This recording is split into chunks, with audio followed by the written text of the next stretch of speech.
You've got questions? O'Reilly Auto Parts has answers. Need a pro you can trust? We've got that too. No matter what you need, our professional parts people have the training and expertise to help you do things right.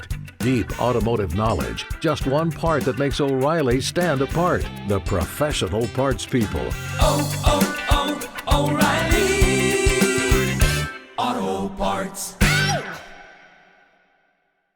Welcome to Radical Personal Finance, a show dedicated to providing you with the knowledge, skills, insight, and encouragement you need to live a rich and meaningful life now while building a plan for financial freedom in 10 years or less. My name is Josh Rashid. I'm your host. Today, we're going to start the process of winding down this series we're doing on how to invest in your children at an early age. At the moment, I have 3 shows planned to wind down this series. We're going to wrap it up this week. And in this particular episode, I want to continue on the theme of how to invest into the spirit of your children. My loose organizing theme was invest in their body, invest in their mind, and now invest in their spirit.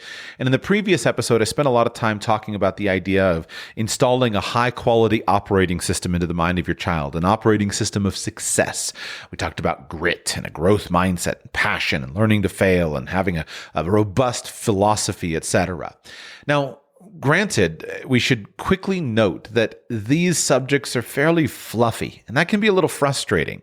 One of the great advantages of investing into your children using financial products is that we can use numbers. They're precise.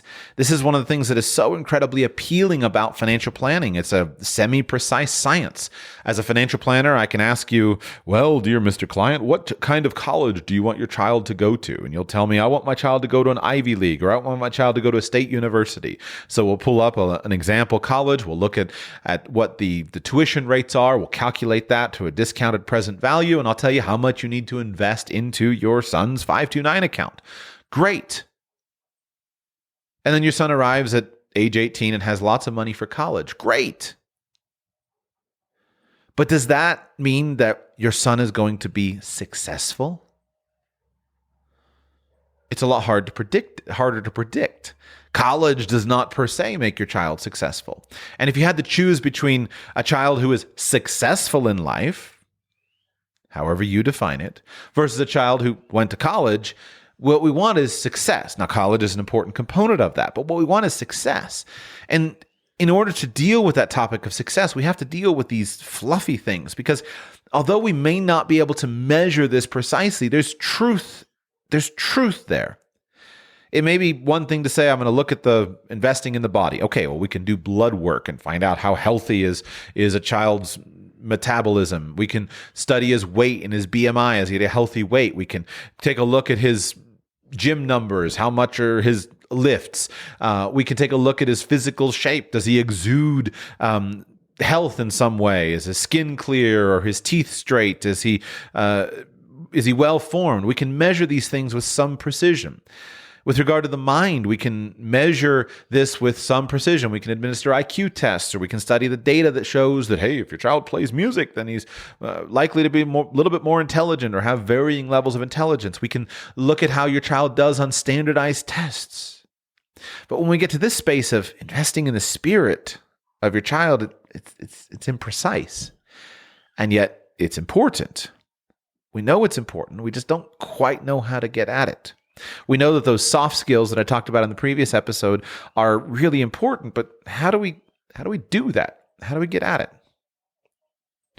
So I have 2 more themes that I want to explore with you in terms of investing in your child's spirit. They are the themes of stability and significance. Let's begin with stability. At every level, a healthy child is one who is stable. And stability can be expressed in multiple dimensions. At its core, I think emotional stability is something that we're looking for. We want our children to be emotionally stable. If you study children or adolescents who are emotionally unstable, it's one of the most frustrating experiences you can have, because this emotional instability seems to affect every other part of their life in a really profound and impressive way. And yet it's not necessary. It's not necessary that a child go through these incredible extremes. We know that some change is going to be necessary as your child starts to experience hormones, go through adolescence, and everything is changing, life circumstances are changing. There is a degree of instability that can enter in from that. But at its core, if a child is stable, then the child can advance through life in a fairly consistent and productive way. I am convinced that while certainly there is a fundamental element of hormonal change, etc., that children go through, I'm convinced that a lot of the angst, the teenage angst, and all of the other stuff is pretty optional. And a lot more of it is produced by how we parent and the expectations that we establish for our children than by any directive that this must happen. Now, I do not have teenagers yet, so I can't speak yet from personal experience. But having tried to listen to a lot of people all the way through, from studying my own life and my own process of maturity, etc., a lot of that stuff is just unnecessary. And if you can avoid your child going through extreme emotional waves and becoming hyper extreme in his approach or his philosophy on life, etc., you can just have an overall more successful person. So where does that come from? Where does emotional stability come from? At its core, I think most of it comes from the circumstances in which the child grows up and the amount of love and affection that the child experiences throughout his life. When I think here it's helpful to talk about extremes. Now, on the negative extreme, let's use an example of, say, someone like a child soldier or somebody who's been abused as a child, rescued from sex trafficking, something like that. I haven't known personally of the experiences of children. I haven't talked to children who were child soldiers, but I've always been gripped by the images that you'll find when you see a 9-year-old boy holding an AK-47 and you recognize what he's doing and the hell that he is living in. I've read stories of children who have watched their parents murdered in front of them, and then they've been abducted and kidnapped by those who murdered their parents and taken away to serve as child soldiers. And they're raised they grow up in these circumstances of extreme living. And man, is there a more screwed up adult human being than that? I mean, that's a good recipe for destruction. That's a good recipe for destroying an adult human.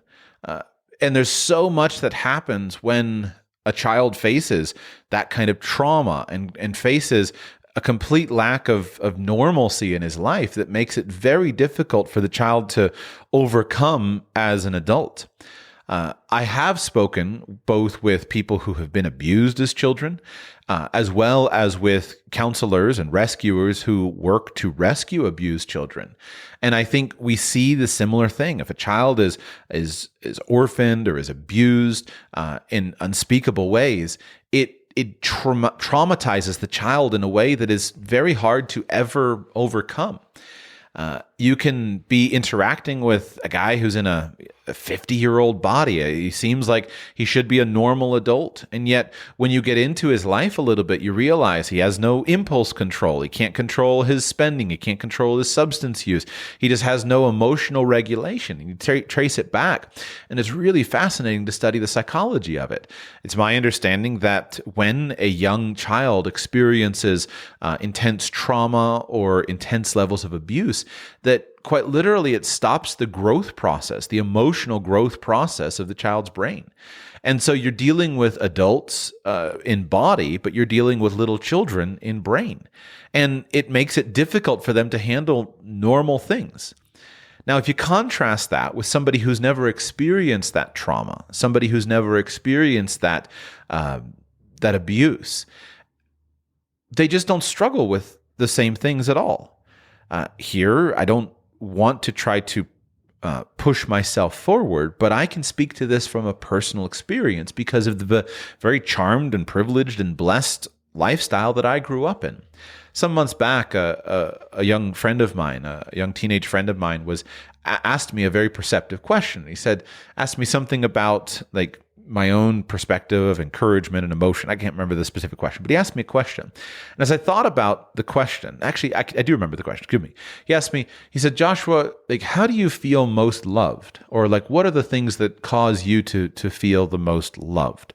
And we were talking about it, loved by God, and how do I experience that? And I thought about the question, and my answer to him was, I can't really relate to the question, because the question would imply that I know what it's like to not be loved. And that is something that I have never known. I have never known what it was like to not be loved, to not be accepted, to not be appreciated, to not be, I'm repeating it, but to not be loved. And when I commented that and I explained further, I said, as a child, I've known nothing but unconditional love from everyone around me. My parents loved me. They were grateful that I was there. I wasn't an accident. They were thrilled that I came along as their child. They showed me and showered me with love my entire life. That love was expressed in many ways consistently throughout my entire childhood. I'm the youngest of 7 children. All of my elder siblings loved me. They treated me well. They never bullied me. They never were unkind to me. I've known nothing but kindness and love from all of the communities that I've been involved in my entire life, the church that I grew up in, the friends of the family, etc. I've always been surrounded by love. The only I was, when I was in high school, and in a traditional high school, a Christian high school where they had good controls on bullying, etc. I was never bullied. No one was ever unkind to me, probably because I'm large. And so I never experienced what it was like to be bullied or to be criticized in some way. All through college, I avoided people that I didn't like, but no one was ever unkind to me. Again, I've always had respect of being a physically large guy. No one does anything to my face. It wasn't until I was an adult that I actually had people not want to be in relationship with me. People who they met me and basically just went their own way. And as an adult, I was able to handle it emotionally. So I never dreamed that I never had a relationship that was cut short. With the exception of a couple of times that happened when I was in my late 20s that I can specifically identify, where people have said, like, I don't like Joshua, I don't want to be like him. That was a new experience for me. Those people who cut me off were not people that I was particularly close to. They were just casual relationships, and it's perfectly fine. And so it didn't hurt me deeply. I've never been rejected in that way. And so it sounds a little weird, right, for me to talking about that stuff in public, but I want to say that what I have experienced personally is that gives you an intense level of emotional stability. I've never known what it was like to be rejected by people. And because I've never known what it was like to be rejected by people, then I've never worried about people rejecting me.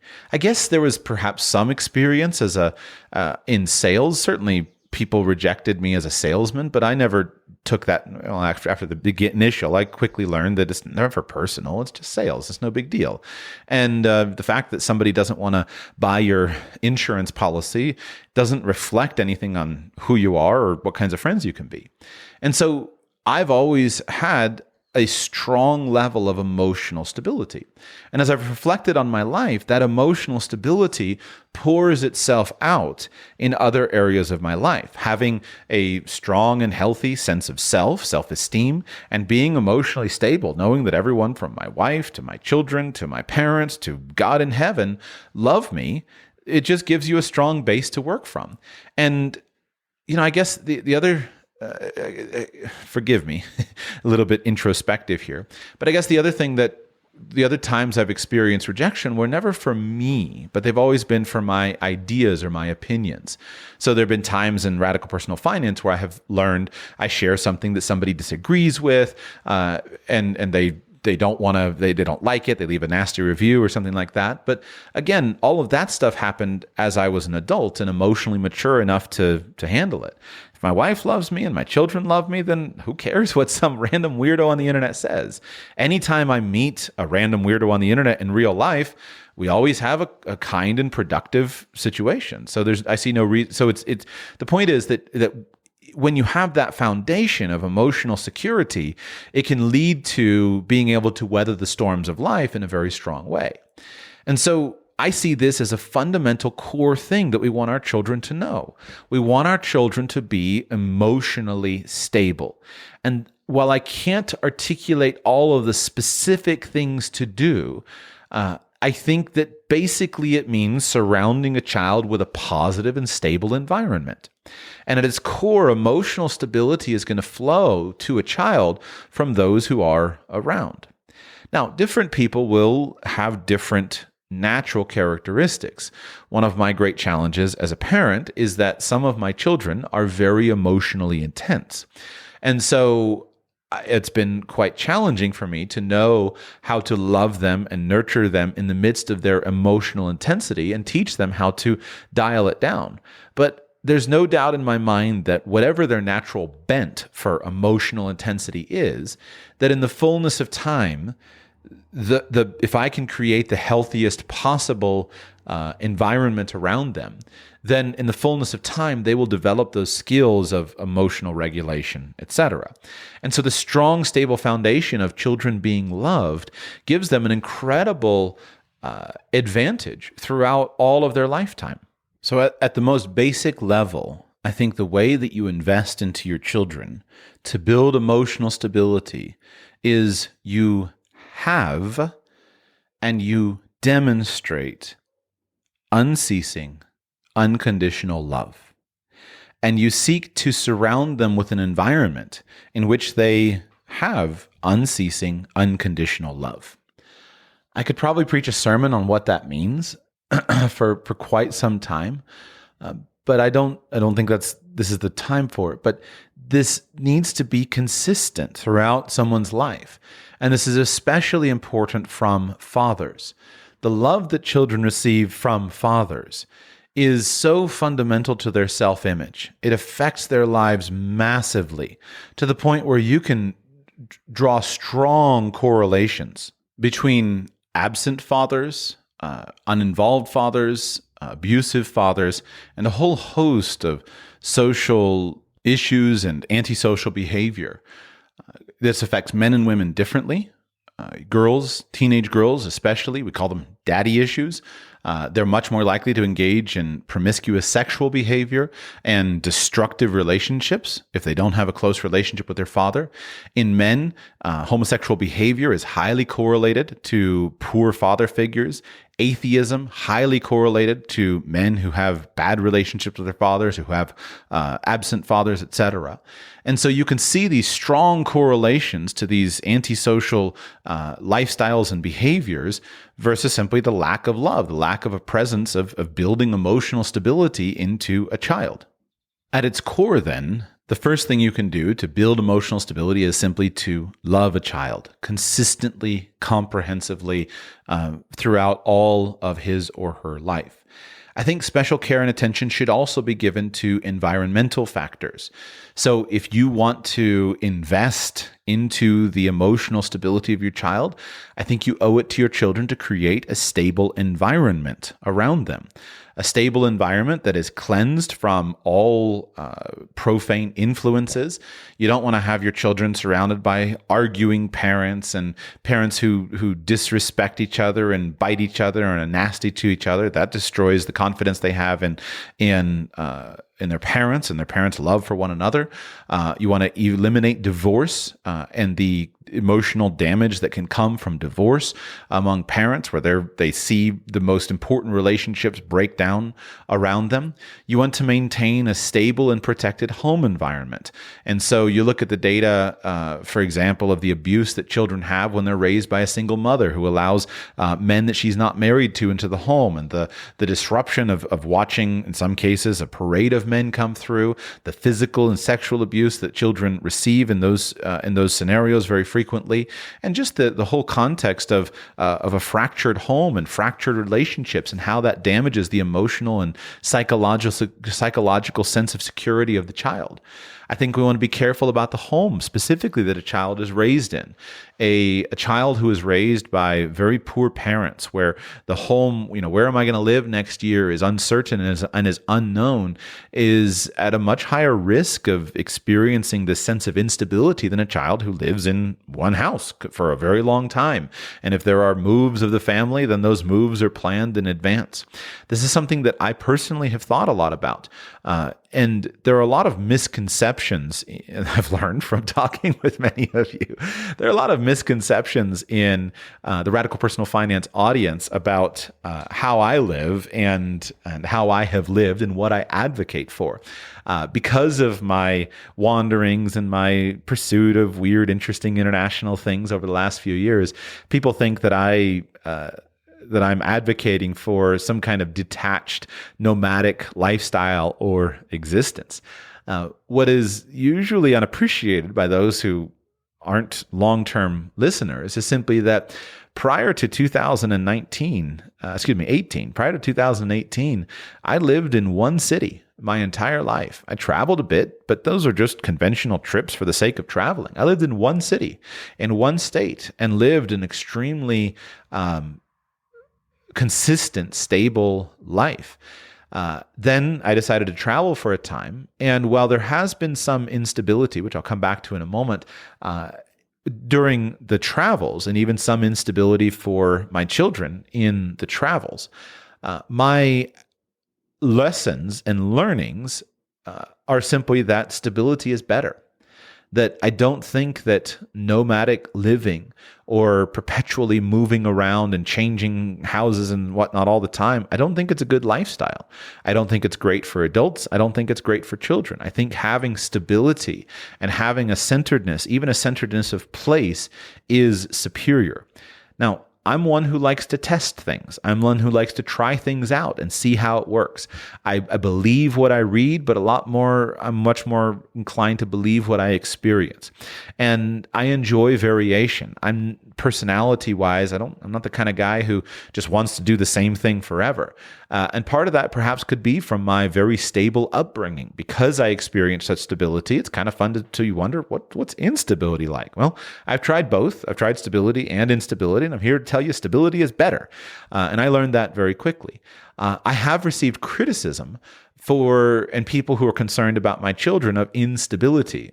Joshua, if you're traveling all the time, what are your children going to do? And I think that is a valid criticism, and it's something that I'm very careful of.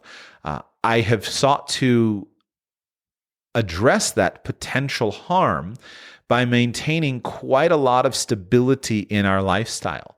So the example I use with people is when we were traveling around the United States in an RV, while there was never any predictive, here's what's going to be out the window tomorrow, I think that my children still experienced a high degree of stability. They're with their mother and father 24 hours a day. We have the same basic schedule every single day. We eat 3 meals together every single day. We do the same basic activities at the same different times of day. And so, and even in traveling in an RV, then you're in the same bed every single day. It's just something's different outside the window. So I tried to maintain stability for the children in that sense. When we have spent total of about 12 months over the last few years traveling full time out of suitcases and hotels and houses, etc., again, I've tried to maintain a sense of stability. So what is that stability? Well, you're with mom and dad and your brothers and sisters every day. We have the same basic schedule every day. We eat meals together. We do schoolwork, we do excursions, etc. And so while there's instability in where you sleep and what hotel it's in and what Airbnb, etc., I've tried to maintain stability. And I don't think children are so fragile that they can't go and travel for a time. But other than that, we've had a pretty stable lifestyle in many ways. The thing that is always the hardest, though, about those times, I will say that as a parent, there have been expressions of minor expressions. I want to be honest, but I can't be specific.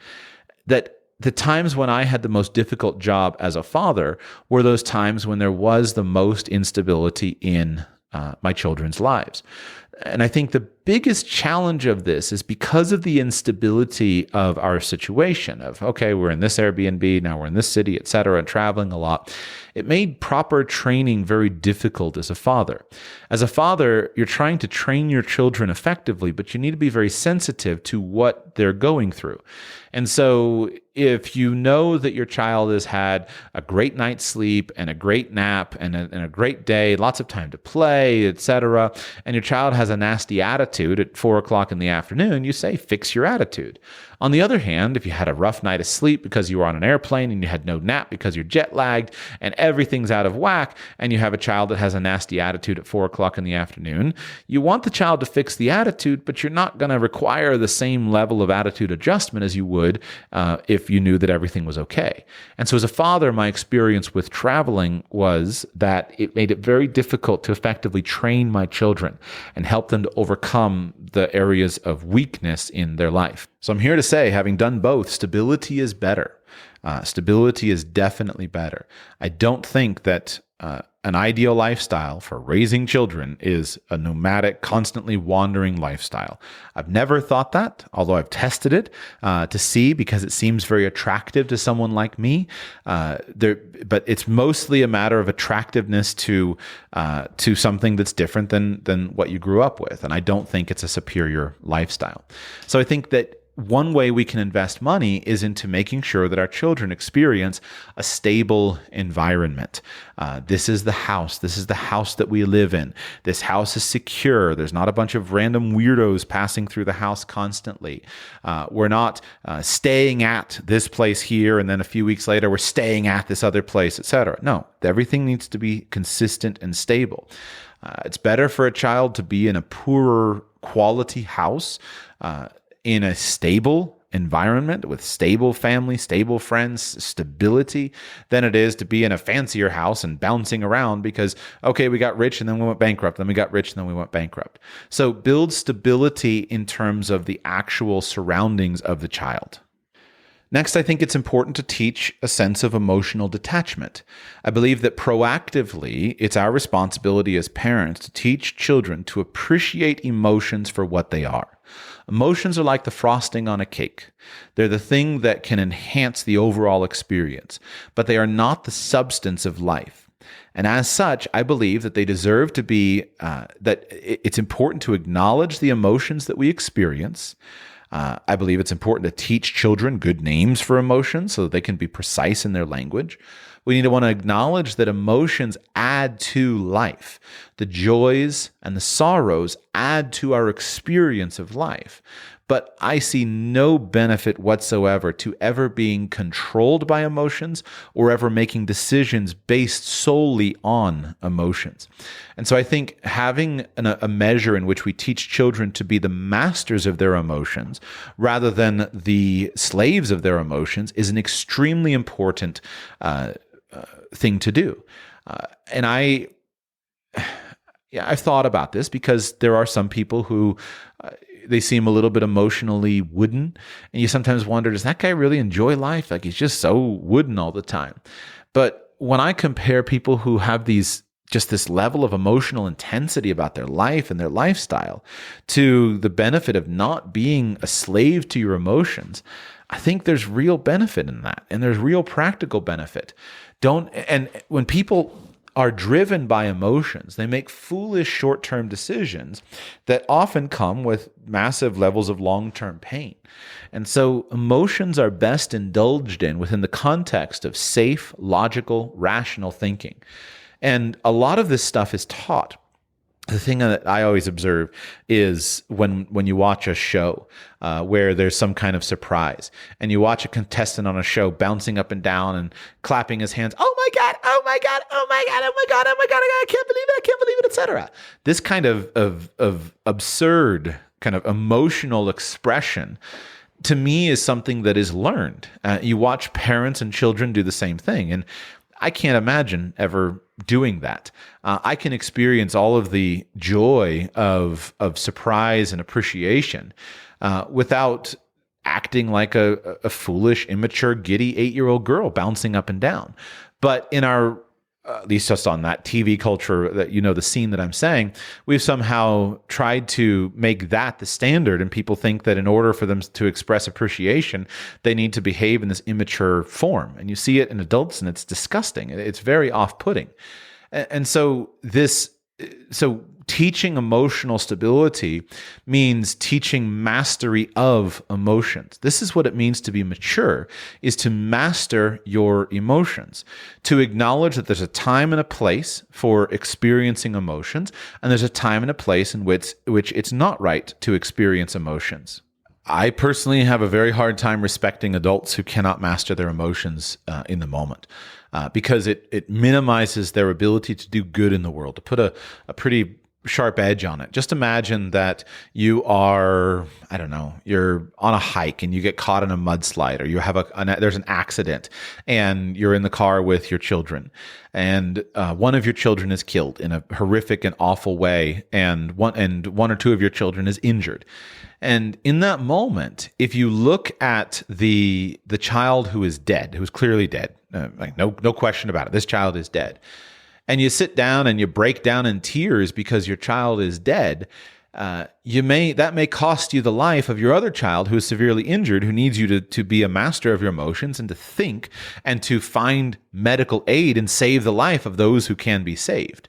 Now, there's no question that none of us know how we would react in those circumstances until we're tested.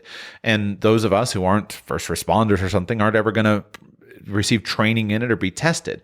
But I put a sharp point on it to demonstrate that if you are controlled by emotions and you're not the master of them, it limits your capability and effectiveness as a human being.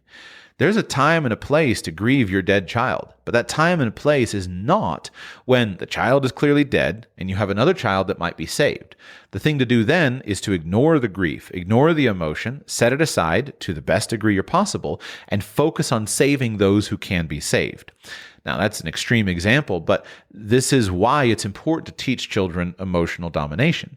And so never too high, never too low. Same thing on the negative side. We talked about kind of the euphoria. When we allow children to live their lives based upon how they feel, we set a very bad precedent for them as adults. As an adult, the way that you feel doesn't matter to anybody except you. And so it's fine and healthy and useful to acknowledge your feelings. Great. Okay, this is how I feel. So what? Nobody cares. Nobody cares how you feel except you. It's not a legitimate basis for changing anything in your life. As an adult, you acknowledge, I feel really bad today. And then you go on and you do the work because people are counting on you. That's what it means to be a mature man or a mature woman. If I wake up as a father and I don't feel well, it doesn't really matter. I still have 5 people that depend upon me. I still have a wife that needs me. And so the way I feel doesn't matter. It's completely irrelevant to, or should be completely irrelevant to anything in my decision making, unless there's a direct connection. Okay, I'm a runner. Well, today I feel that a muscle is not doing well. Is it wise for me to run even so because I'm a runner, or is it wise to me to take it easy and make sure that muscle is relieved? This is adult analysis. It's not based upon how we feel. And so we should teach this sense of stoicism and mastery and domination of emotions to children from an early age, so that as they proceed through life, they won't be manipulated and controlled by their feelings. They won't wind up in a toxic, destructive relationship because I've got the feels for that person. They won't wind up making stupid life decisions because I just felt like it. All of the chaos that you, when you look at chaotic lives of young men and women, and you look at the hell that they live and the bad results that they get, a lot of it is due to this basic sense of stability that's in their psyche, and also based upon them learning the lessons of controlling their emotions and controlling their behavior and disconnecting emotions from behavior. Fundamentally important. I think another expression of stability is that of character. And here I have a real passion for teaching character skills. One of the the teachings that I've heard when I was late teens, early 20s, is for me a fundamental importance. And it is simply this, that virtue or character is an element of skill, not of a sense of giftedness. Specifically, this came from a Zig Ziglar seminar that I used to listen to over and over again. I probably still have the CDs, but I was really big into personal development when I got into my teen years and early years. I spent thousands of dollars on audio courses from motivational speakers, and Zig Ziglar was the one that opened the world up to me. I found a Zig Ziglar podcast. I had never known much about the world of personal development. I found a podcast back in the early days of podcasting, and I liked it so much, so I started buying his programs and whatnot. He died a few years later. All this stuff was recorded many years earlier. But I used to listen to these seminars driving back and forth to work, and he did this seminar on character skills. And he proved to me that all character qualities or virtues are skills. They're not things that you either have or don't have. They are skills that you exercise. So an example would be laziness, right? A guy might say, well, I'm lazy. And if you talk to him and he says, I'm lazy, you'll say, okay, let's assume that you're lazy. Do you mean to tell me that there's no time in your life where you've ever been hardworking? There's nothing that you've ever cared about, that you've ever been hardworking or dedicated or industrious, etc.? And invariably, everyone can identify a time in life when they were very industrious. It may be 5 minutes that they were industrious, but this was the time that they were industrious. And so, if you recognize that, then it's right and proper to say, I am industrious because I have shown that I've been industrious in the past. And so if you have the potential to be industrious or to be hardworking, let's use a more normal word, hardworking, then that's something that you can develop. That is a skill that you can develop. So you're not born either hardworking or lazy. These are skills that you develop based upon what you focus on. You either develop the skill of laziness, called the anti-skill, right? Or you develop the skill and virtue of being hardworking. And so these are things that can be grown in. And so all virtues are skills. Our children are not born, with empathy. They're not born empathetic or non-empathetic. They're not born, honest or dishonest. They're born as humans, as tendencies to either direction. And our job as parents is to teach them how to overcome the negative sides of their personality and their character, how to dominate that, and how to build virtue within themselves. And this is something that begins in a simple way early in life, and it continues for all of a man's life. For his entire life. Virtue is something that must be forged and formed and strengthened continually throughout all of life. And it's something that is strengthened through practice, through actual putting into practice. And so we practice these skills again and again, and we get better at them. Then we get into a positive feedback loop, where the more we practice these virtues and these skills, we get better at them. And then we want to practice them more, and we get better at them, and we want to practice them more.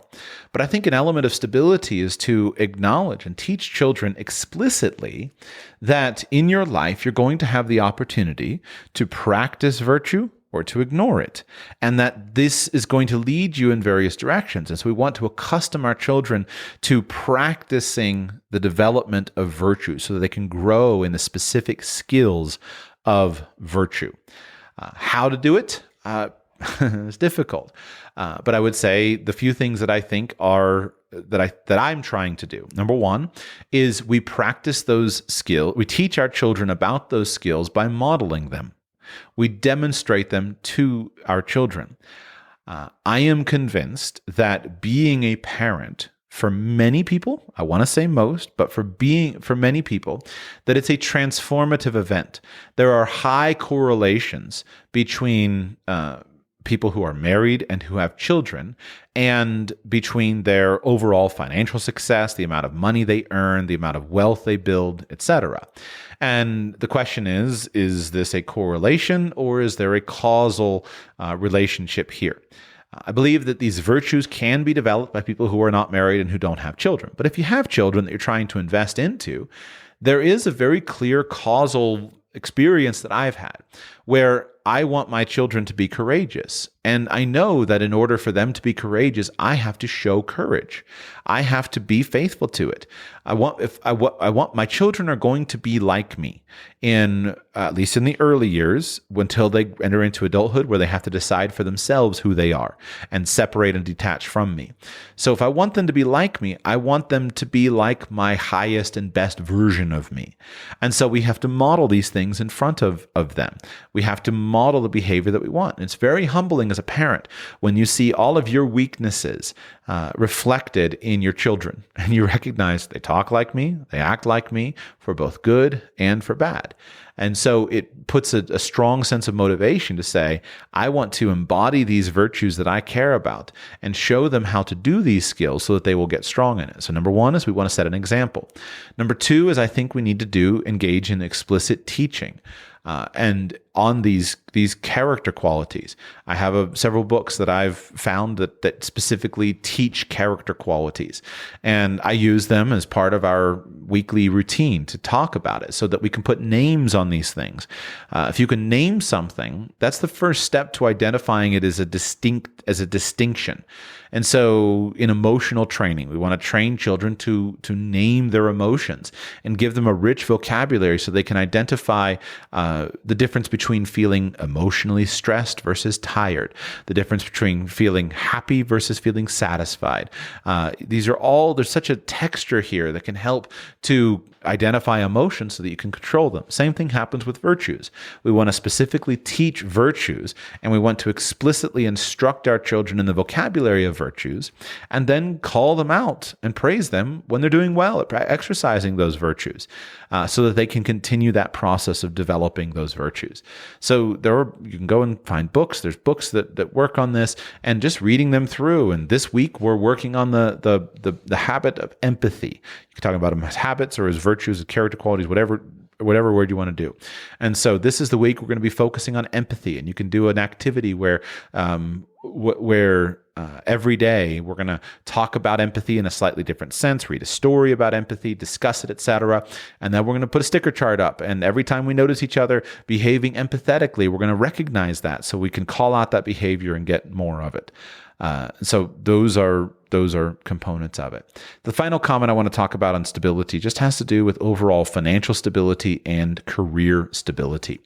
I thought a lot about what I would do differently if I were starting Radical Personal Finance over again today.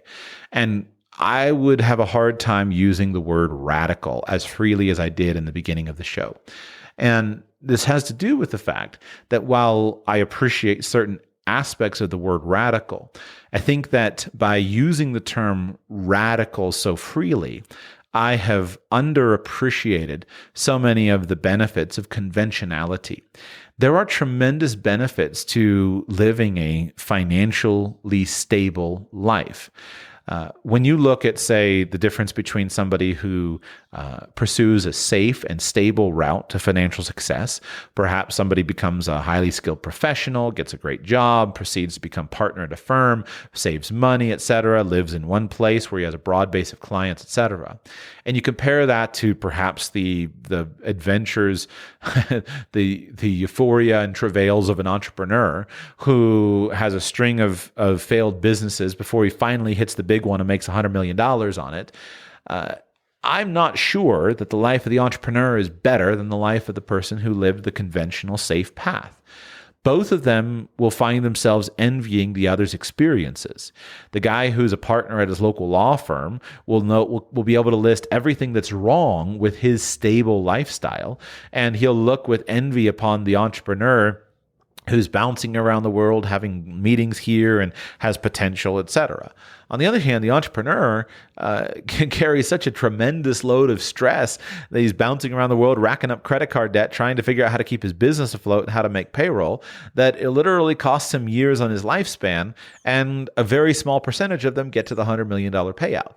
And so there's this balancing act where we tend to celebrate the heroes who pursued their dreams, and we only remember those who were successful. We have such an intense survivorship bias in the way that we tell these stories that we remember the one guy who was successful, and we forget the 19 who destroyed their families, destroyed their marriages, destroyed their houses, went bankrupt, lost their house, their children bounced from one house to another, wound up being drug addicts or something. And and when looking back, you wonder, wouldn't it have been a bit better that they'd had more stability in their life?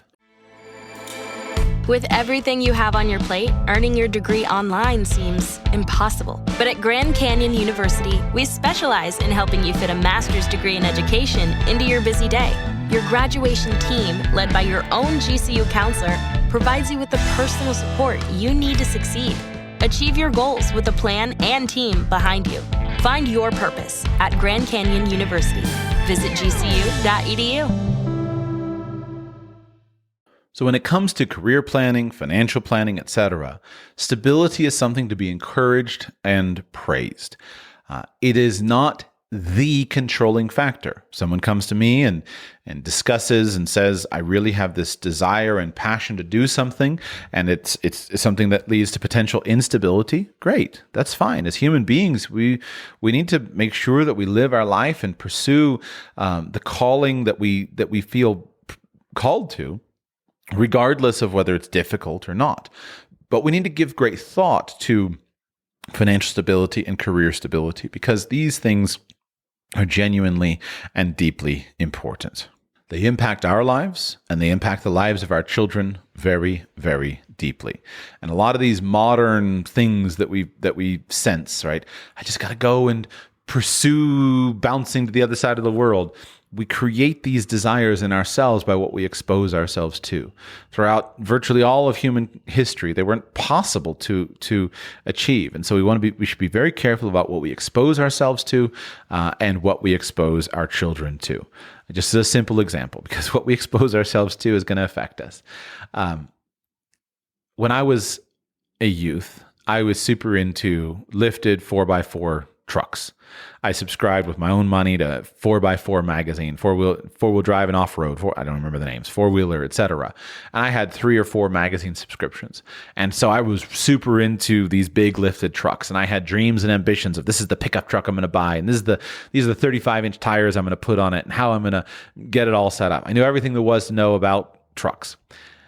What's funny, though, is I would go to the grocery store and look at the magazine rack, and right next to the four-wheel drive and off-road magazine, there's a lowrider magazine.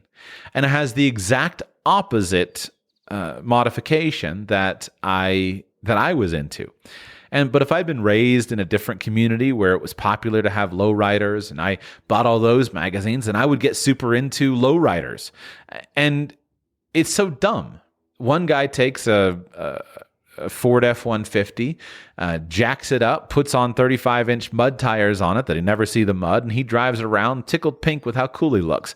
Another guy takes the same F-150, takes off those tires, drops the thing down to an inch away from the ground, puts on tiny little tires, and drives around thinking about how cool he looks. What's the difference? What's the difference between these things? It's just a matter of what each guy has been exposed to. It's a matter of what he's into. I had a friend of mine who was super into car audio, and he spent thousands of dollars retrofitting his car and putting in the best speakers and the best subwoofers, etc. And he would subscribe to all the car audio magazines. He was into that. I wasn't. Why was he into it? Well, at some point in time, he started feeding this thing that he was into, and he became into it.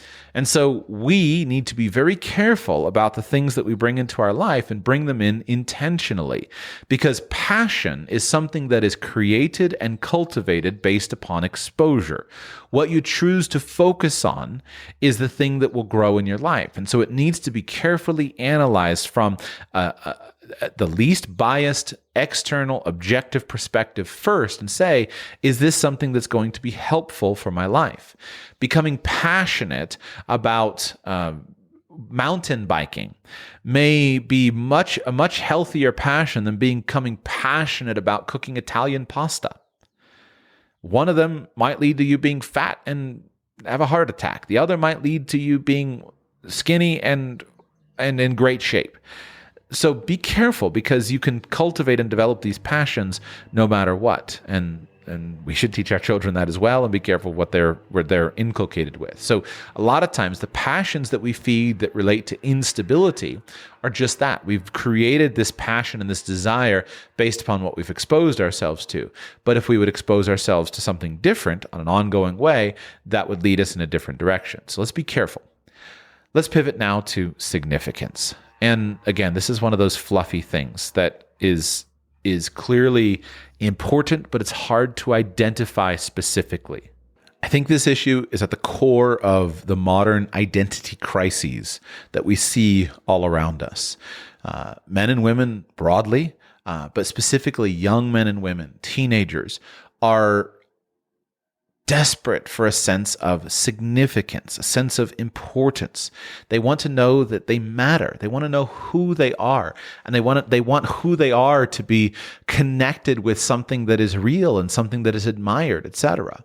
And I believe that this is something that all children deserve. All children deserve to have a sense of significance, a sense that their lives matter, that they matter in an ultimate ontological sense, and that they matter in a specific personal sense to specific people.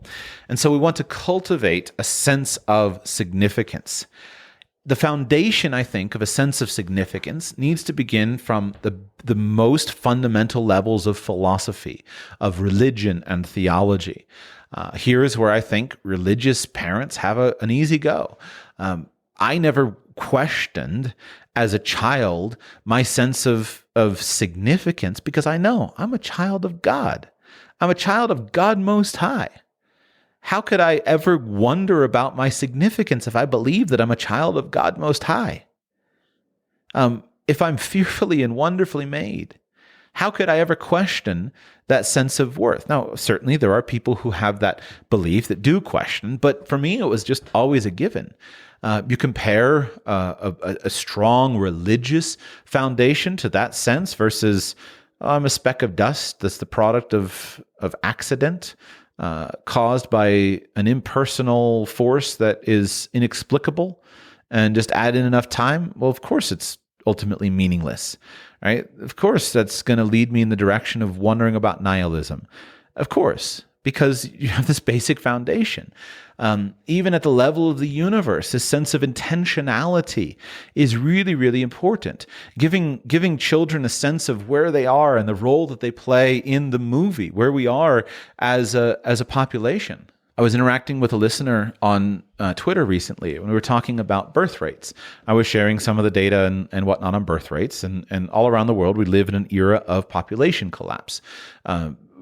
Worse in some places, better in some places. But I think one of the defining characteristics of, say, 2020 to 2050 is going to be our continual appreciation of the crisis of population collapse. It's a global phenomenon.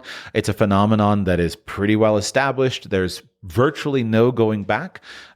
It'll be better and worse in some places, but it's something that we're at the front edge of. And what's unfortunate about it is the demographics are basically irreparable, but the acknowledgement of those demographics is only just coming to the forefront. And yet we're still in a situation where people are wondering, is there a solution? Is there something that we can do? And I was interacting with a listener of mine, and they were saying, what if Joshua, if you were, I forget the exact term, but the way I always interpret these questions, if you were elected emperor of the world, is there something that you would do to change birth rates? And my answer was, if I were elected emperor of the world, the thing that I would focus on to change birth rates would be to give a population over which I'm emperor a sense of destiny, a sense of meaning, a sense of purpose. When people feel a sense of destiny, that destiny can be, we're going to put a man on the moon this decade, or there's a classic, manifest destiny is a classic political theory in the United States. Like, this is our land, we're going to spread across the land. When people feel like they're part of a larger purpose, they want to contribute. And fecundity is highly correlated with that sense of destiny.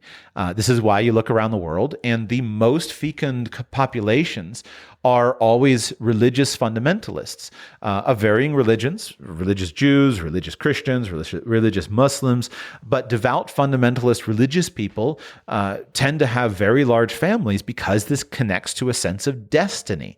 We are building for the future, and I certainly am no exception. Right? I have 5 children, and this is a big component of it. I believe that God wants a big family.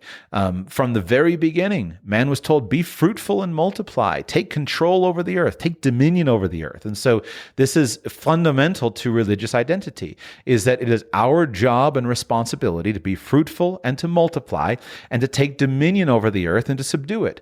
What? For what? For the flourishing of human beings who are at the core of the universe. I personally do not believe in a heliocentric universe. I believe in a geocentric universe. Now, I'm kidding, but I'm not. What I mean is that in a scientific sense, sure, we live in a heliocentric solar system at least. But on a real sense, the only place that matters, the benchmark and the yardstick by which everything else in the universe is measured is this earth, because this earth is where humans are. And that's what it is from God's perspective. That's because this is the place that he's put us, and this is what he cares about. And so I was interacting and I said, well, is it possible that is it possible for non-religious people to have the same desire to have children? And my answer was absolutely, of course. You look at Elon Musk, right? I don't know how many children he has now, but he has a lot. And he's not a religious man, so you can have it. But there are exceptions, but the broad tendencies or trends is that people who perceive an eternal universe in some way, and a continuing of the human race from its origins that are clearly demarcated to its ultimate expression that we're working forward to, right? As Christians, we understand, okay, God spoke the world into existence. There was a time in which space, time, and matter came into being, and there was a time in which human beings came into being. Okay, that happened. Now, what is the story of the human race since then? Well, Christians have their arc of the fall, and then God's provision of his son, and then we have the growth of the church. And the growth of the church will continue until the world is systematically evangelized, until the gospel is spread, until the church is huge, and until the gates of hell are destroyed by the growth of the church. And then when God decides that it's enough, then we know that he'll bring the end to history and we'll pass into eternity, into a different phase. There'll be a new heavens and a new earth, and that's shrouded to our eyes. These are the basic fundamentals of Christianity. But the point is that in that, you can see yourself as being part of a script, a long-term movie script.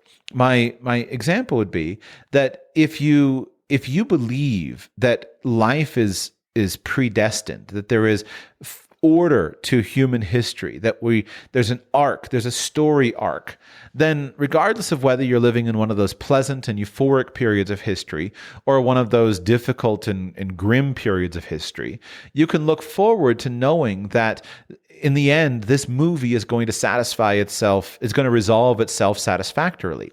If you don't have that, if you don't have a religious belief or a religious worldview, and you're looking at history as a series of accidents, then you're in the middle of a script of an improv script. Instead of a written movie that we can be satisfied there was a beginning and we know what the end is, and we're just in the middle somewhere at some point in the story arc, you're in the middle of an improv script, and you're making it up randomly from the beginning. We don't know where or when the improv script will end, because it's just the next words that come out of my mouth give you the fodder that you need to say yes and move on to something else. And that's a very difficult sense in which to give a child a belief, a sense of purpose, a sense of mission. What is the mission? What is the purpose? Now, you can borrow in that perspective, you can borrow a whole lot from religious traditions that you admire, right? The best atheists are always the children of Christians. They're always they're always those that come out of a Christian culture, because they borrow large swaths of Christian culture, and then they become atheists, and they're freed from the things they don't like, but they keep all the things that they do like, and those are always the best. But it's hard to then make that pass along to the children. Because what is the purpose? Well, there is no purpose. It's an accident. And so what is the sense of significance? Well, there is no sense of significance because we're just accidental clumps of cells wandering around, and we happen to have sentience, we happen to have life, but there's no ultimate sense of purpose. You weren't designed, you weren't created with a purpose. We're in an improv script where you make it up as you go along. Now, that doesn't, I mean, hasten to add, because always for my unbelieving friends, that doesn't mean that atheists can't behave morally or upright, etc. You don't have to have this sense of belief in order for you to raise great children. I have plenty of friends who do not share my religious convictions, and their children are wonderful. And in some cases, there are great advantages by not being constrained to the baggage of one particular religious tradition. My point is broader than that. My point is that in order for you to give your children a sense of significance, then you need to give them a sense of where they are in the script, where they are in the overall story. And I think you can do this as a humanist. Some of the modern expressions of humanism do not do this. Look around at the angst that so many of our young people are experiencing. Unlike, I'm a big fan of, I love Christopher Hitchens, my favorite guy ever, just totally attractive guy. For all of his acerbic wit and biting criticism of religion, of Christianity, of Islam, etc., at his core, Hitchens was a humanist. He had a very clear understanding of what he did. And of course, I would argue this came from the Christian milieu that he was born into and raised in. And this is why second-gen atheists who are the children of Christians are always the best atheists. But probably some of the worst too, I don't know. He had a clear sense of mission. Now bring that forward. And what is the mission today? You look at surveys, and half the population often seems to think that the world would be better if humans weren't on it. They see themselves as a disease, as a scourge of the earth. Well, we're just ruining the planet because we have too many humans. This is a fundamentally crazy perspective to have. If you think you have too many humans, so you don't want to have children, which is a common affliction among many of our fellow citizens, what does that say about your own life? Is it any surprise that so many of us end our lives for all different reasons? I don't think it should be a surprise. And so the way that you see the world in a strong multi-century, multi-millennia arc is going to fundamentally drive the sense of significance that your children have. So whatever your personal religious background or religious convictions or lack thereof, do your best to give your children a sense of significance. Human beings are not just another animal. We are human beings. We are the creature that matters. At least start there. Next, what is your broader identity? Now, here's where I think it is important to give children a sense of identity. I've thought a lot about this. I don't know the answers to a few of these questions. What are some of the common forms of identity that children are often given? Well, one would be national, in today's world of the nation state, there would be some sense of national identity. So this has been strong in some nation states for positive effects and sometimes negative. Nationalism, I think, is a very dangerous thing that we need to be very conscious of. But if your nation state is one that you respect and you can give a sense of national identity, that can be helpful. People look at ethnicity or race, and I'm super uncomfortable with focusing on this as a fundamental element of identity. I've thought a lot about it. I've never thought more about race than I have over the last 5 years or so, with looking at the intense race wars in our modern culture.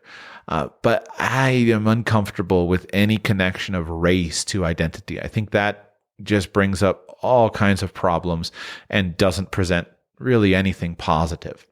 What about culture? Well, culture, I think, could be more accepting, but then the question is, what culture? What is the definition of that culture? And so you want to be careful, but think about a cultural identity that you can add. What about religion? Well, religious identity is generally tied hand in hand with culture. I like this phrase that culture is religion externalized. You can know what a culture believes in terms of its religious identity if you spend time just in and around that culture, not in a religious building of some kind, but just around the culture. You know what they believe. And so religion is a core.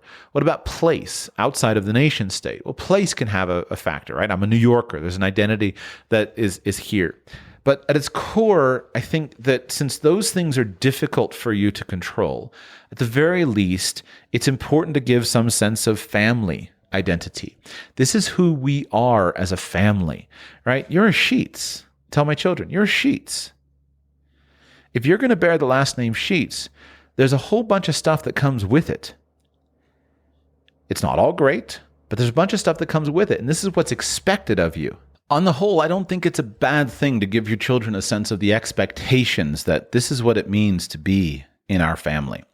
There is certainly an element where we need to be really careful about controlling our children's lives or trying to live out our unfulfilled dreams as parents in the lives of our children.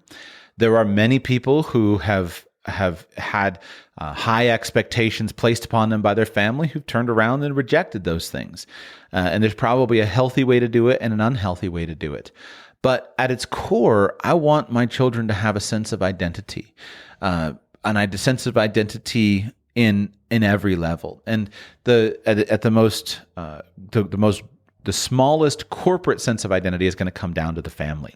So what can you do? How can you create this? Well, what does your family stand for? What are the values that your family has? What is your code of ethics that this is what our family will do? This is how we will do it. What is your coat of arms, right? And what's on it? And what does it stand for? What does this family, this house stand for? And give that to your children as a strong sense of identity. And then in terms of their significance as a person. At its core, it can be easy for children to get wrapped up in the collective and not to have a sense of individual identity. And as I observe parents, many times the ones that I respect the most are those who have a very clear sense of who they are as a family and who are very keen to understand who this particular child is. I really appreciate Charlotte Mason's philosophy on this. One of her fundamental principles of educating children is that children are born persons. Children are born persons. They are whole, complete persons. They are small, they are immature, they are untrained, but they are persons. And as such, they are deserving of recognition and respect for being persons, created in the image of God, our fellow beings, our fellow human beings, deserving of all of the rights and privileges and responsibilities that come with being human. And it doesn't matter their size, it doesn't matter their maturity, it doesn't matter their intellectual capacity, they're persons. And as parents, our job is to give our children a strong sense of identity, of where they fit in the collective, and then seek out their opportunities to flourish as individuals. So those parents I respect are those who give their children a strong sense of identity to grow into, especially when that's values-based, something that's going to require becoming more, becoming better, becoming stronger. But mixed with it, at its core, we need to understand who this child is. What is this child? Because this child is unique. This child is peculiar. In all of humanity, there has never been this child. So what makes this child tick? And then as a parent, our job is to study our children as individuals and understand who they are at the most personal level, and then help them to flourish and to grow and to express who they are. And that's the healthiest psychology. When a child knows that he is significant And he has the collective sense of group identity that matters. He knows where he is in the arc of history. He knows where he is in terms of his sense of place and the people that he is surrounded by, the people that he is like. He knows who he is in the sense of his family identity, and that he's wanted and he's desired and he's loved and he is significant and he is part of a family, a local family. And he also knows who he is as an individual. And it's that beautiful combining of the unique and the sameness that brings the strongest expression of a sense of personal significance. We want our children to know who they are broadly and who they are personally, so that as they matriculate out of our households, they have a sense of mission and a sense of purpose. We want them to understand that they are standing on the shoulders of giants, all of their forebears who have fought and struggled to bring them into the world and bring them into a better world than they inherited. But we also want them to have a sense of identity, to say and know that it is your responsibility to now continue this. And it is your responsibility to take this world that is around you and transform it for the better, so that you can leave to your progeny a better world. And that as we continue this faithful passage of the baton through generation, through time, through action, through the years, and we just pass it along from one generation to the other, then our dynasty collectively will grow, our influence will grow, and we will transform the world from its sickened state into an increasingly beautiful and more righteous state. Gives a child a mission, a purpose, and a sense of peculiar contribution to that. Both a sense of collective belonging as well as a sense of individuality. Those are some big words. I love to think about them. I think a lot about them. These are big words. I'm doing my best to fill in the details of how to do it. Ask me in 30 years, and I hope that I'll have been able to do it effectively. But regardless, we got to begin somewhere. So I've shared a little bit of my vision with you. I hope that some of it is useful to you, and that we will continue to work together collectively as parents to share and learn what works well, what doesn't work well, how to make these things a reality. We need to state clearly our vision, as I'm seeking to do, with all the positive characteristics that we can see, and then spend a lot of time working towards it. But even if you don't know how to achieve a goal, still important to state it. So those are, in conclusion, some of the thoughts that I have about investing into our children's spirits. It's less precise, more fluffy than some of the other topics, but it's no less important. At its core, it's probably the most important, because regardless of how you do with nurturing your children's bodies and minds, if you nurture your children's spirits, they can fix all that later. You can change your body, change your mind, learn the skills, etc. All that can be done later. But if you just get the body and mind right, and you create a child with a broken spirit in some way, it's hard to get everything else right. And so this is at its core, its most fundamental. Hope this is useful to you. Thank you for listening. I appreciate your thoughts and your listening, and I hope that you'll be able to take whatever I've shared that is useful, and you'll be able to implement it in your own life, and you'll be able to fellowship about it with your friends around, and that your community will be improved based upon putting these ideas into practice. Because the sign of our health as a society is the health of our children, the spiritual health of our children. And friends, while it seems like one of those things that every generation fears, I fear for the spiritual health of our children. You look at the psychographic data that is collected, even self-reported health, and the percentage of our youth who don't think that their generation is doing very well is astonishingly high.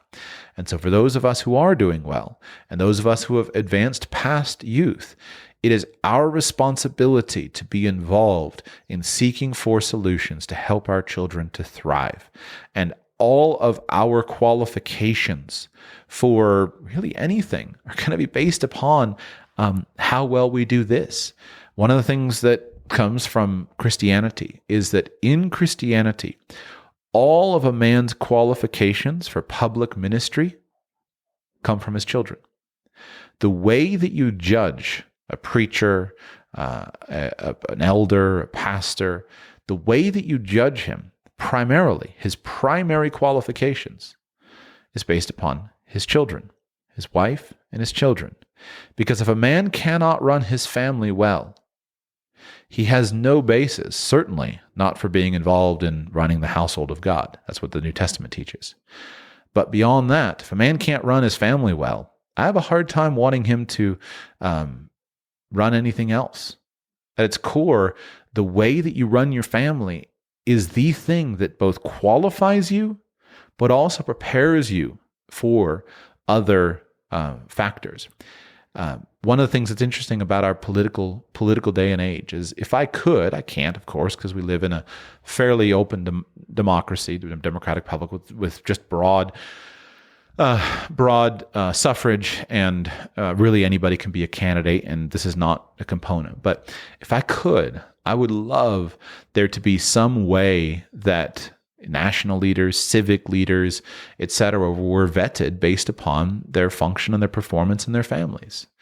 Because if you think about it, all of the basic skills that we need as men are skills that need to be honed in our family, where we have the highest level of control and where we're the most directly responsible for our outcome. And so I'm getting a little off topic here, but it is important to me that as a man, you are judged, and you should be judged based upon your work in your family. That's not to say that there's some level of perfection to which you can attain. As a father, I'm deeply conscious of the shortcomings in my own work as a father and in my family. But on the whole, your qualifications for usefulness on a broader level in your local community, etc., are going to be drawn from your work in your family. So give heed to it and give your children something to aspire to. Set them the very best example that you can. And if there's trauma, if there's pain, change your family history. It can start with you. Every great transformation of a family lineage started with one generation, one father, one mother who stepped up and said, we're going to change this. And that is you.